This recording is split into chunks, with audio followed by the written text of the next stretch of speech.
It's the Michael Patrick Leahy Show, broadcasting live from downtown Nashville. Now, here's Michael Patrick Leahy. And welcome to the Michael Patrick Leahy Show. We say hello to everybody listening to us on the John Fredericks Radio Network all across the United States, 20 radio stations in Pennsylvania and Virginia, West Virginia, Georgia, Tennessee, and on the app.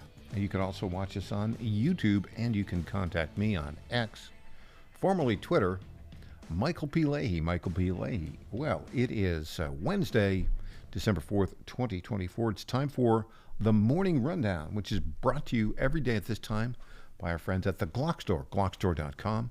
It is the number one source in the country for Glock accessories, located just a couple miles from the airport right here in Nashville. Well, here we go. Here is the Morning Rundown for Wednesday, December 4th, 2024. Number one, this is a terrible story, and it just broke. As it turned out, the CEO of United Healthcare, Brian Thompson, was fatally shot outside a hotel in Midtown Manhattan, New York City, just about 3 hours ago. The CEO of, this is according to New York Post, he was fatally shot in the chest Wednesday morning in what police said was a targeted attack. Brian Thompson, age 50, was at the hotel around 6:46 a.m. Eastern Time. That's really 3 hours and 20 minutes ago. He arrived early for a conference when a masked man allegedly waiting for him fired at him repeatedly, fled the scene. He was taken to Mount Sinai Hospital, where he died. New York City. Lawless, reckless, and that looks like a terrible, terrible story. United Healthcare is like one of the biggest health insurance companies in the country. Number two, the smearing of Defense Secretary nominee Pete Hegseth reaches new heights now from anonymous sources cited by NBC New York and the New Yorker, and of course the leak at the Wall Street Journal. Somebody that doesn't want him to be the defense secretary said, yeah, Trump's thinking about replacing him with Ron DeSantis. I don't think so, but we'll see. Number three, oral arguments today have begun, I think just a few minutes ago, at the Supreme Court of the United States in Washington, D.C., about the Tennessee law that protects minors from permanent body changes due to what I call the transgender woke mind virus. We'll have a clip from the transgender attorney who's making the argument for the ACLU, which is a plaintiff in the case, along with the Biden maladministration. Number four, more fallout from the Biden pardon of his crooked son, Hunter Biden. Number five, pray for Donald Trump again. He's going to Paris, France, on Saturday for the reopening of the Notre Dame Cathedral. I'm praying that he's going to be safe going and coming back. Number six, the Covenant Killer. We've got an investigation update. Still no closing of the investigation. And Tom Pappert will join us in our second hour to talk about that. Number seven, Matt Boyle, Breitbart, will be with us in the second hour to talk about the smearing of Pete Hegseth. Number eight, Steve Cortez will join us at the bottom of this hour to talk about public attitudes in the light of this terrible, terrible pardon of Hunter Biden by Joe Biden. Number nine, Phil Klein, professor of law at Liberty. If all goes well, Phil will be joining us in the next segment. Number 10, Brianna Morella, who worked at Fox News at the time that Pete Hegseth was there, will be defending him from all of these terrible, terrible accusations. Number 11, well, we've got a big rundown. Crom Carmichael here in the third hour. And number 12, the great Mike Benz was on Joe Rogan for 3 hours yesterday. And I don't think Rogan got a word in edgewise. We've got the highlights of that on the show. So there you go. That's a morning rundown for Wednesday, December 4th, 2024. We're brought to you every day at this time by our friends at the Glock Store, glockstore.com. They have been a great ally of us, a great friend. They were founded by the most famous singing waiter in the history of America, Lenny McGill. Lenny McGill, as a young man, he was from Pennsylvania, and he went out to California to find his fortune, and the only job he could get at the time was as a singing waiter in a restaurant in San Diego, and he was a very good singing waiter. He's got a terrific voice, as you can tell when you listen to his advertisements here on the Michael Patrick Leahy Show. He was so good as a singing waiter. One of the guests there, one of his frequent customers, said, I'm trying to sell radio ads and I'm not doing so well. Can you come and try and sell radio ads? And he did. He was great at it. And from there, he went on and somebody said, hey, I'm trying to get this special about guns and shooting on ESPN, and I need somebody to sell ads for that. And he did it. And then from there, he went on and he started the Glock store in San Diego. And that was, I think, like 35 years ago. But 4 years ago, he had the good sense to move from California. He brought the Glock store right here to state income tax-free Tennessee. And they started listening to our program. They liked what we had to say, and they've been our sponsor ever since. And look, they're so good. They have these Shoot 270 ranges. I'd never shot a gun in my life. And they said, come on, you got to learn how to do it. So I went there. Their training was fantastic. I purchased a Glock from them, which I currently haven't used. And I got to say, this is the way to go. Now, they don't just do training here. If you ever come to Nashville, you got to go to the Glock store and go to the Shoot 270 range and try it out. It's really fantastic. But they make their own Glock accessories. They have like a dozen CNC machines, these big, huge machines, and they make these accessories. Just the place to go. Glockstore.com, Glockstore.com. Tell him Michael Patrick Leahy said, go see him. All right. Let's talk about what's going on as we speak in the Supreme Court of the United States. And I'm going to start off with Jake Tapper at CNN. Now, it's kind of weird because this woman, born woman who wants to be a man and sort of kind of presents as a man, Chase Strangio, also an attorney, works for the ACLU, which is one of the plaintiffs in this case. Chase Strangio tomorrow is going to be making the case in the Supreme Court, and in a very weird way decided yesterday that she should go on the air and talk to Jake Tapper about it. It's a PR ploy. It's not a legal ploy, right? Anyways, let's play this clip of Jake Tapper talking to a transgender attorney for the ACLU, who's, as we speak, making the case before the Supreme Court. Well, I want you to start it, Patrick, and then I'm going to pause at key points in it. Here we go. Jake Tapper and Chase Strangio. I want to bring in the lawyer who's going to argue this high-profile case before the U.S. Supreme Court, Chase Strangio. Chase, thanks so much for being here. Really appreciate it. So the case comes at a time when 26 states have passed laws restricting healthcare treatments for transgender youth, according to a CNN analysis of data from the nonprofit think tank Movement Advancement Project. So how do you plan to argue before the U.S. Supreme Court in a case that could have wide-ranging implications beyond the state of Tennessee? Well, thank you for having me, Jake. And obviously, this is a critical inflection point for transgender people across the country. We're coming off of an election season where transgender people played an outside role in people's consciousness in terms of the way in which we were situated as a threat to others. And when we look at the map of states that ban this type of evidence-based healthcare, we went from 0 states that had these bans in 2020 to now more than half the country. So before the court tomorrow, the question is really a simple one as I see it. This is a law that bans medical treatment only when it is prescribed inconsistent with an individual's sex. Our argument is that Okay, so did you catch that argument? I didn't. They're going to make some, sexual discrimination argument, but that wasn't very good. By the way, old Chase doesn't sound like he has the original Adam's apple, does he? All right. If all goes well, the great Phil Klein, professor of law at Liberty University, will join us. Back after this.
Hey there, this is Lenny McGill, founder and CEO of The Glock Store. As a proud sponsor of this show, you may have heard Michael Patrick Leahy mention us a few times over the past 4 years. But today, it's me on the radio telling you how pleased we are to be associated with Michael Patrick Leahy and his dedication to the highest levels of professional journalism. Michael Patrick Leahy has been threatened with jail time in bringing the true facts about that Nashville Covenant shooting to his listening audience. Michael Patrick Leahy, you keep doing what you're doing, and we here at the Glock Store will keep sponsoring your show for the good of Nashville and the entire country. And I'm personally inviting all of your listeners to come visit and shoot at the Glock Store. It's where Michael Patrick Leahy learned to shoot a gun for the first time and where he bought his own personal Glock 19. I'm Lenny McGill, founder and CEO of the Glock Store here in Nashville, just minutes from the airports, worth the drive from anywhere, and a proud sponsor of Michael Patrick Leahy and the Tennessee Star Report. Welcome back to the Michael Patrick Leahy Show. Now, here's Michael Patrick Leahy. Welcome back. When it comes to legal matters, our go-to guy is one of the great legal experts in the country, former Attorney General for the state of Kansas, currently a professor of law at Liberty University. He joins us now on the Zoom Newsmaker line. Phil Klein. Welcome, Phil. Hey, Michael. How are you? Well, things happen so fast. What was your reaction when you saw the news late Sunday night that President Joe Biden was pardoning his son, Hunter Biden, for not only the crimes for which he was convicted on gun charges and tax evasion, but anything he might have done for a 10-year, 11-month period beginning January 1st, 2014 and ending December 1st, 2024? Well, it confirms what we know about the Biden administration and President Biden and his dealings with China and America's adversaries, particularly as it relates to all of the monies that have been provided to the Biden family, as well as the involvement in Ukraine, because the breadth of that pardon is extraordinary. The other thing that hit my mind, Michael, was that this means that Hunter Biden cannot assert a Fifth Amendment privilege if he is subpoenaed and forced to answer questions under that subpoena relating to any of his activities that might have been a crime against the United States. Can I ask you a question about that? Yes. You say he cannot assert his Fifth Amendment rights. I mean, I suppose he could if he's called before Congress to testify, and they ask him a question about Ukraine, and he says, "I'm asserting my Fifth Amendment rights," and their counsel will say, "No, you can't. You've been pardoned," and then because he doesn't want to answer that. I mean, right. Don't you think Abby Lowell will tell him to assert his Fifth Amendment rights or not? Well, then he will be held in contempt yes. of court. So here's what I think the deal is. I think he's prepared for contempt of court. You know why? Because 4 months in Danbury is a lot better, which Stephen K. Bannon served, is a lot better than 20 years in Leavenworth or wherever he might go. Well, certainly, and I also think they're banking on the fact that Trump might not want to continue an investigation, or the DOJ, of President Biden and his family. But I think the investigation that he should be subpoenaed under is an investigation of the wrongful activities of those within the Biden administration who tried to cover for the Biden family and committed illegal acts in order to prevent a thorough investigation and understanding of what was happening within that family.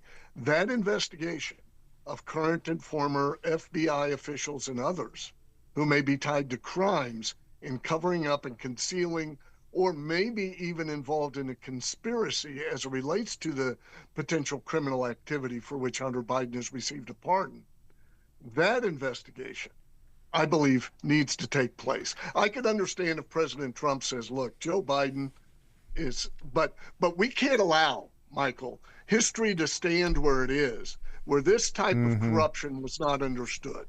And those who covered it up, those who allowed it, and those who participated in it, the true story is not known. Good point. So I think Hunter will be subpoenaed. I think you're right. Let's go to this issue on the constitutionality of a pardon. The Constitution is quite clear that the president can issue pardons. However, the difference here is, I don't know. I mean, most pardons that presidents have issued have to do with crimes for which somebody has been convicted and perhaps has even served all or part of their sentence. In this instance, he's being pardoned for any federal crime he might have committed that people don't even know about during this 10-year, 11-month period. I think there was one precedent for something like this, which was Gerald Ford's pardon in 1974 of former President Richard Nixon. But other than that pardon of Nixon, have there been other pardons of anybody by any president that pardoned somebody for crimes they might have done that people don't know about? I believe there have, but I can't cite any. Got it. And I think the Supreme Court would have a difficult time trying to finesse the limits there. Because often it is within the national interest for a pardon to occur to prevent continued inquiry and investigation regarding sensitive items. So I don't know if that would be challenged, and I don't know if it should be. Yeah, I think as we're thinking through this and talking through it with you, I think you're right, because the Constitution simply says he has a right to pardon. And I don't know how any Supreme Court, if this were challenged, right, would have a caveat that says, yeah, he can't pardon people for crimes that they haven't been charged for yet. But it leaves a very sour taste in the mouth of anybody who's trying to assess these 4 years of the Biden administration. It seems like an administration that had questionable legitimacy and is built on nothing but lies. Well, we had plenty of reason to feel sour about the Biden administration prior to this point. I mean, you look back, here's just a couple of examples as it relates to Hunter. We have a letter from the University of Pennsylvania faculty asking the Biden administration to end the China initiative of the Trump Department of Justice, in which they investigated and convicted numerous Chinese academics who were in the United States for swiping intellectual property and spying on behalf of China. So you have Biden, who's received monies through China to them, running a think tank at University of Pennsylvania, and which was funded by China. And then you have UPenn asking Biden to end the China initiative, and he does. I mean, that's just it that's looks just like one an example. obvious quid pro quo, right? Oh, me, my goodness. Yeah, the appearance of impropriety is huge. I think you're right, though. It's so important for the truth to come out here, what really happened.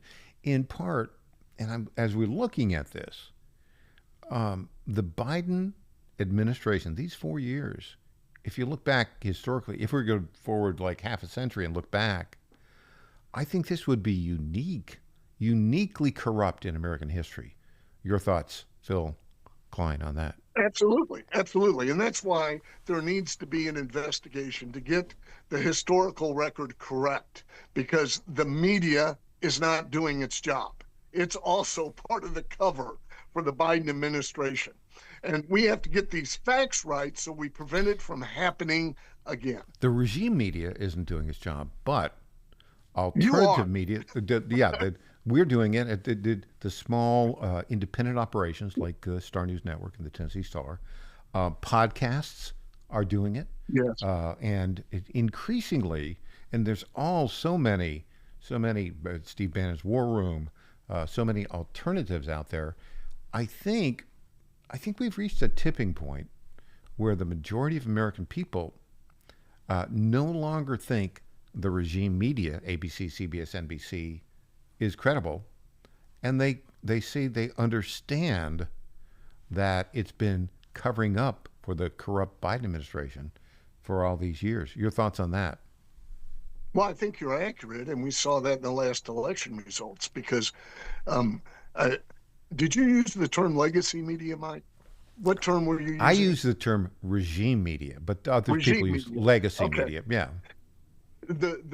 Because if you would have believed, if the American people believed what they heard on the regime media, this Hmm. would have been a landslide for Yeah. Kamala Harris. And they didn't. So They didn't, did they? they didn't.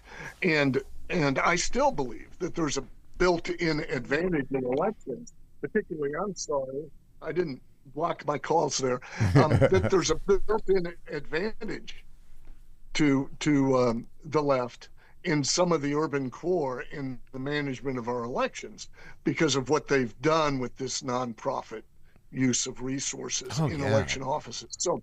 So it was an overwhelming victory for President Trump and a rejection of the narrative of the regime media. Do you have, like me, do you have a little kick in your step these days with Trump having won so handily? I have hope, and it's a hope that we're going to restore a balance of power between the administrative state I love and that. our elected officials, I love that. and and will end the weaponization of government. Phil Klein, great legal expert, a legal treasure for the country, and a professor of law at Liberty University. Phil, it's always great talking to you. Thanks for joining us today. Thank you. All right. We'll be back with more. Steve Cortez joins us. He's got some polling out about American attitudes towards the Biden corruption. They don't like it. Back after this.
Welcome back to the Michael Patrick Leahy Show.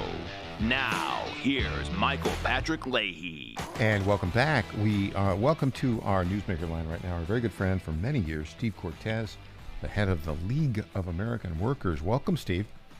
Hey, Michael, I appreciate you having me. Thank you. Well, we always enjoy having you on, Steve. And of course, you're doing some really great polling with the League of American Workers. And I love the latest poll that you've had about attitudes of Americans and their view about the Biden administration, the Trump administration.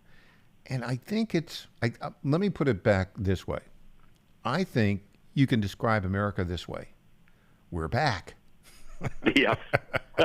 No, I think that's fair. And listen, that's not just your opinion or my opinion. That's what is revealed by this polling. And this is a national poll, 1,500 registered voters nationwide. Of course, during the election, I did very little national polling, almost all swing states polling because that's what mattered. But now post-election, there's a reason I wanted to go national. And number one, just to take the temperature of the country as a whole, not just the swing states. But number two, Michael, I was so impressed, as I'm sure everyone was, especially on the political right, with how well Trump did in the blue states, right? The blue states that he may not have come close to winning. Like he only lost New Jersey by 5 points. Right, right. But his percentages, and by the way, speaking of that, I think this is fascinating. Arizona, which was the best of the battleground states, Trump won by 5, lost New Jersey by 5. So, do we consider New Jersey a swing state now? I think actually in 2028, the answer to that question is yes. Could be, yeah. And so that's why I wanted to get outside of just the battleground states, did this nationwide poll. Because again, Trump, he did so much better in blue places. For instance, my former hometown is Chicago. Now, he didn't come close to winning Chicago, but he doubled his percentage in Chicago. He went, or almost doubled. He went from 12% in the city of Chicago in 2020 to 22% this time. That's pretty good. And by the way, and won some wards which were very significant, because if you look at the Chicago map, of course, I pay a lot of attention to this being from there, but this is representative of a national trend, not just Chicago, of him doing so much better in urban areas. He didn't just win some of the precincts where a lot of cops and firemen live, and that's kind of typical actually in Chicago. He also won heavily Hispanic districts in Chicago, won them outright. So fascinating, and I know the Democrats are pulling their hair out about this, as they should be. And my poll should be, frankly, pretty troublesome for them. So this new poll that I published at Daily Caller showed, number one, just how poorly Americans rate Biden and Harris, particularly on economic issues. And to get specific here and give you the numbers on job performance of Biden, right now, from my national poll, only 35% approve, 55% disapprove. So minus 20% underwater on Joe Biden. But here's the great news with Donald Trump. We then also asked, are you more confident about the economy since the election? 49 to 36 say yes. 15% unsure, so pretty high unsure portion. That were just understandable, right? People are probably waiting and seeing, I'm confident, but let's see. But the point is plus 13, so Biden is minus 20 on job approval. Trump, since the election, on economic confidence growing, is plus 13. That's pretty significant. And that number, by the way, gets even better if we look at middle-class people. So middle-income people, by a plus 18% margin, 52 to 34%, they say they are more economically confident now than they were before the election. So my kind of point here is Donald Trump is lifting spirits. He's growing optimism before he even takes office. And this is important because, look, the economy extremely well, Michael. This kind of optimism can become a self-reinforcing Absolutely. It can become a virtuous cycle where belief begets belief. It begets investment and spending and more work and taking risk. And so it can become a virtuous cycle. And it's very psychological, right? Because it can work on the downside too, of course. But what we're seeing now is a market shift in sentiment from anxiety and depression, quite frankly, about the Biden economy to a lot of optimism about the potential for a Trump economy. We've got 46 days to 47, right?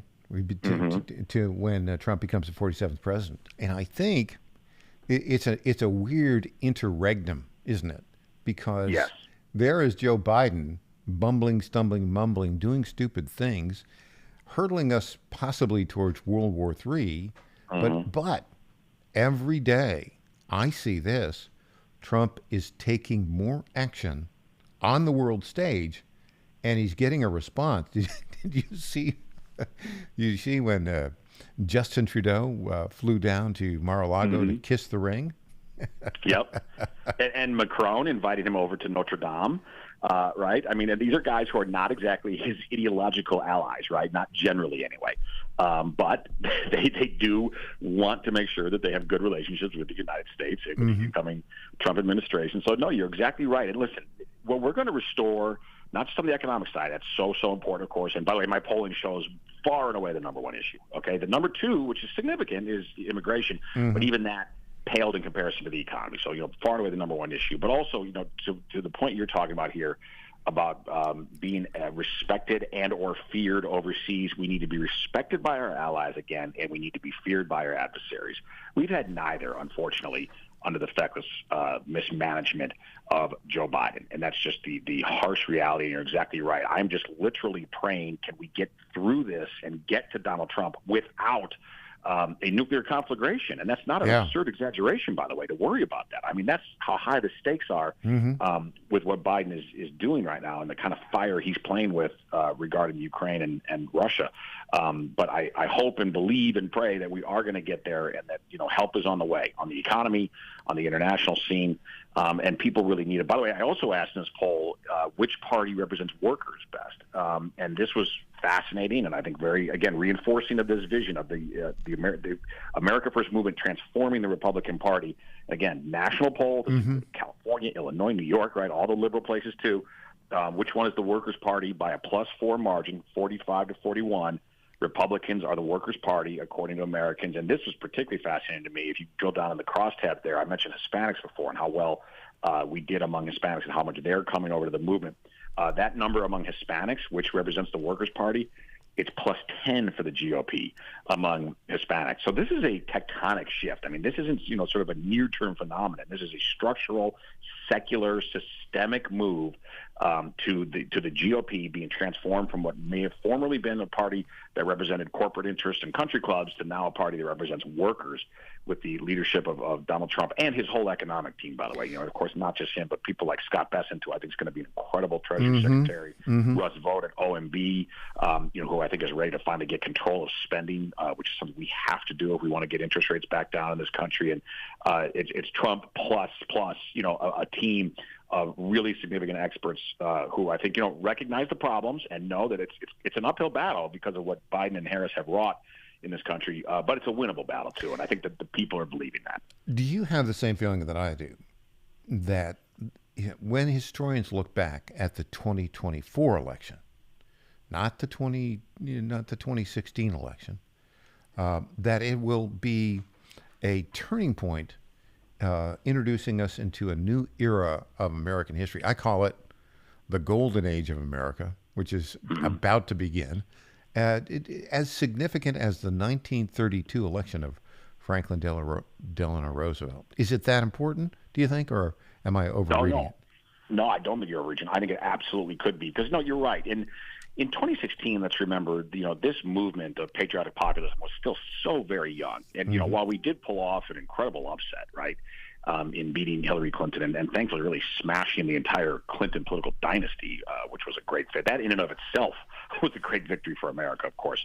But quite frankly, the movement was so young and didn't have enough capable personnel to be, immediately put into positions of power in the administration to make it as effective as it could have been. I mean, there were still big wins. Don't get me wrong. I'm not trying to at all disparage the successes of the first Trump term, and they were many and they were significant. But I think we're just at an entirely different level now, right? Because now the movement is it's still young, right? But it's not a baby. It's not in the crib any longer.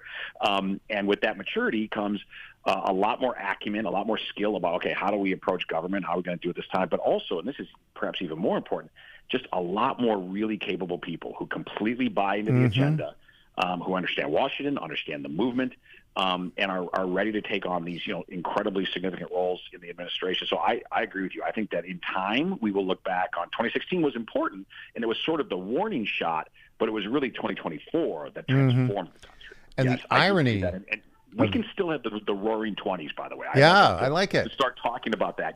By the time he takes office, we're going to be halfway done with the decade, but let's make that second half the roaring 20s, because I think it's possible. I like that. What's interesting about this, Trump, if Trump had won re-election in 2020, I don't think this would have happened at this level of unity. And I mean, I think he did win, asterisk, but Right. the legal system was not set up to correct the election irregularities that happened at that time. Now, this 4 years has been awful. I felt, and this is part of that optimism, Steve, I felt that the actual existence of our constitutional republic was hanging in the balance. And boom, Trump wins all battleground states, and we are about to enter a golden age. He's got Robert F. Kennedy Jr., he's got Elon Musk. Now, Elon Musk, who is, let's just call him what it is, that guy is a hard-driving, clear decision-making, risk-taking kind of guy who doesn't put up with people who don't get their job done. Right. Now, he's come on with Vivek, and they've put this Department of Governmental Efficiency together. He says he wants to cut $2 trillion out of the $6 trillion budget. What level of success do you think Elon Musk will have with this Department of Governmental Efficiency? Listen, I think that the most important thing he's doing is changing the mindset, right? I mean, that really does matter, is to change the paradigm, the way of thinking. For example, Donald Trump did this on China, right? Most of the American power centers were incredibly pro-China before Donald Trump. Trump has shifted that argument entirely, right? And now even Democrats clamor to boast about their anti-China bona fides, right? So in other words, he changed the thinking. I think a similar process is going on now, or is just starting with what Elon Musk is doing and the Doge and what they can do with government, and regarding demanding efficiency and bringing the best practices of business to bear on government. It's huge. Now, how much can he actually cut? Of course, without Congress's assent, not very much, right? However, changing that mentality is the first key victory to then getting to the point where we can actually try to smash that government leviathan, the administrative state, which has become so onerous, so expensive, and in many ways so antithetical to what this republic is supposed to be. So it's a big deal.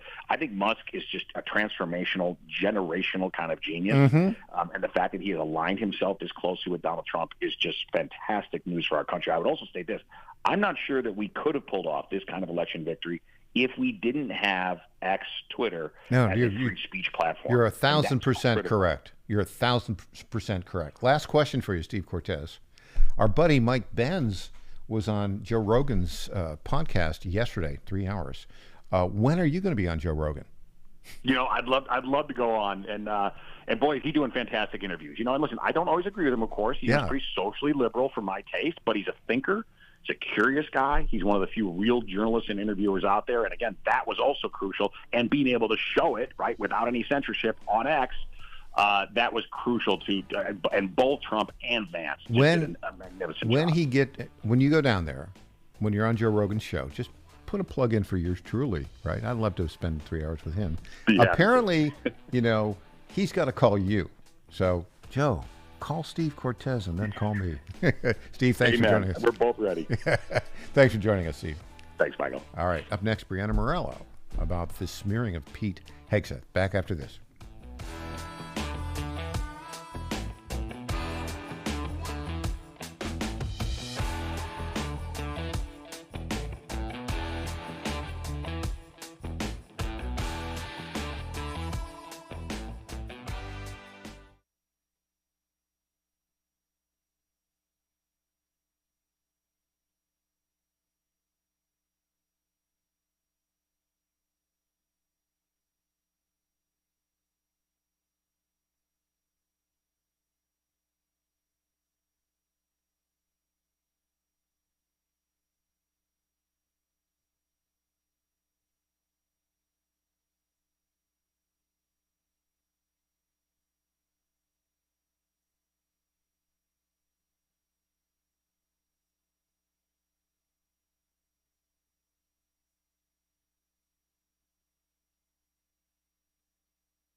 Welcome back to the Michael Patrick Leahy Show.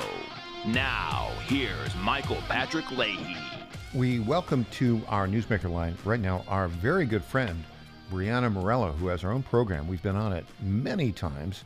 She is one of the leaders of new alternative conservative media out there. Welcome, Brianna. Thanks for joining us. Thank you for having me. It's always a pleasure, Patrick. Thank you so much. So, Brianna, you got your career started. You were a producer at Fox News for a long time. You knew Pete Hegseth. I'm looking at these reports now. These are all anonymous citations, anonymous sources. NBC falsely claiming he was a drunk, and New Yorker doing the same thing. And then the Wall Street Journal is putting out this feeler that, Trump's thinking about replacing him with Ron DeSantis. And yet, an hour ago, Pete Hegseth said the following at the Capitol, quote, "I spoke to the president-elect this morning. He said, keep going, keep fighting. I'm behind you all the way." So what are your thoughts on this, Brianna? Yeah, so I think it's really interesting. Right now, when working at Fox, I had multiple roles. I actually started off as a teleprompter operator, which they say is an entry-level position, but I am the one who's privy to all the private conversation. So I'm really hold on listening just a minute. Yeah. A teleprompter operator. That's a pretty big responsibility. I mean, when you're doing a live television show, right? Yeah. You got to really, you have the general idea of what you want to talk about, but the content is written out, and you can deviate from it, but you got to have it in real time. I mean, we're talking there's no room for error. So how long did you operate? I didn't know that about you. How long did you operate the teleprompter? It's so funny. So I started off in sports media first, and when I went over to Fox to get a job, they were like, okay, you need to learn more about news media because you don't have the experience. So they put me on the teleprompter first. So I did that for a couple of months.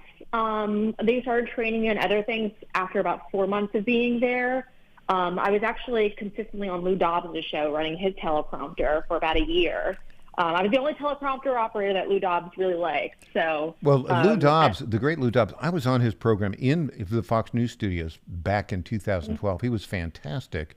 And Great. He's a consummate journalistic professional, the great late Lou Dobbs. That's a great way to get started. Yeah, it is. It is. And it was one of my highlights in my entire career. So I've always enjoyed that. But the interesting part is you listen to a lot of the conversations, and a lot of the times anchors, when they're not on air, say things that they wouldn't say that they don't want to be on air for. Okay, so you hear and you get to know everyone just based off of that alone. Plus, I'm right next to the producers, and producers love gossip, and so they gossip all the time. So I had the privilege of doing so on Fox and Friends a couple of times. It was a little too early in the morning for me. But I trained on other shows too, and then I was Maria Bartiromo's booking producer. And then I was also a booking producer for another show. So long story short, not a single person has ever had anything negative to say about Pete Hegseth. I know that when I was at Fox, women will talk to other women and tell you who to stay away from and who to gravitate towards. There was never a single person who said anything negative about this man. Everyone always spoke highly of him. And in fact, his producers actually recommended me having him on one of the other shows that I was producing for and was going to make an introduction. Time-wise, though, it didn't work out. But his producers spoke highly of him. Okay, so now fast forward, we're seeing this anonymous report where they're going out there and they're trying to bash his character. Now, they tried with the police report earlier, I guess last month, but if you read through the police report, it's just there's nothing there that says that he did anything that is put him in legal jeopardy at all. And so they couldn't win with that one. So now they moved on to calling him a drunk through anonymous sources. And I have a major issue with that. Now, as a journalist, I get called all the time. People who want me just to run stories because they're calling me to tell me something. And I always say, if you're not going to put your name to it, I'm not putting my name to it. I in fact got one just last week from someone who I am friends with, but they asked me to run a story on a Trump pick. And they were telling me all these things about him. And I said, well, if I can't cite you as my source, I can't run it. And so any journalist who wants credibility would never run a piece like this. The fact that some of these employees are former, some of them are current, they're saying they're afraid of retaliation. If you're a former employee, what are you afraid of? I've come out against Fox. I came out swinging against them, but I put my name on it. And that's the difference. So I'm against all of that. So Will Cain, who has one of the Fox and Friend weekend anchors, who sat next on the curvy couch next to Pete Hegseth for years, has said none of these claims that he's drinks too much. I've seen no evidence of it. And by the way, you at NBC and the New Yorker did all these hit pieces. You cited anonymous sources, but you didn't ask me or anybody that's worked with him at Fox for 10 years to comment. Here's my comment. Everything you're claiming about him is a lie. Mm-hmm. And the best part about this, too, is Joey Jones, who also sits next to him sometimes on the couch. Mm-hmm. Joey Jones does not like alcohol. And I've known Joey for quite some time. Joey said if he could smell a drink of alcohol, like a sip of alcohol in anyone's breath, he's immediately just taken back by it. He doesn't like it. He said it's never happened to him. He's never smelled it on his breath. So that's another point to all of this. It's just, these is what they do. They drop these hit pieces. They don't ask the right people who are willing to go on the record. I mean, Dan Bongino's even out here saying that this never happened. I also spoke with multiple other producers who have had Kyle Becker, who's also had a lot of interactions with him as well. Kyle said never happened. There's no way he would have known it as well. So this is what they do. They're just trying to strike against him because they don't like him as a pick. And so, earlier today I actually drafted a letter, and I'm working on right now actually sending it to every U.S. senator. And in that letter it details that I'm a former producer. I never experienced any of this. I'm willing to put my name to it, that none of these things happened. And if you'd like to contact me, you can do just that. Because I don't like this anonymous sources where they slander you, and then a weak rhino Republican in the Senate is going to use that as an excuse to not support his nomination. President Trump wants Pete Hegseth. He absolutely does, and I think he should stick with him here. Brianna, it is always so great to talk with you. I just have to compliment your show. I watch it all the time. It is first-rate journalism, and you and the Star News Network and others, we're really about the truth. And we're about getting it out. And I think, frankly, the growth of your program is evidence that things are changing dramatically here in the country. Brianna, thanks for joining us today. Always a pleasure. Thank you. All right. Back with more after this. Matt Boyle joins us after the news with Breitbart. I'm Michael Patrick Leahy.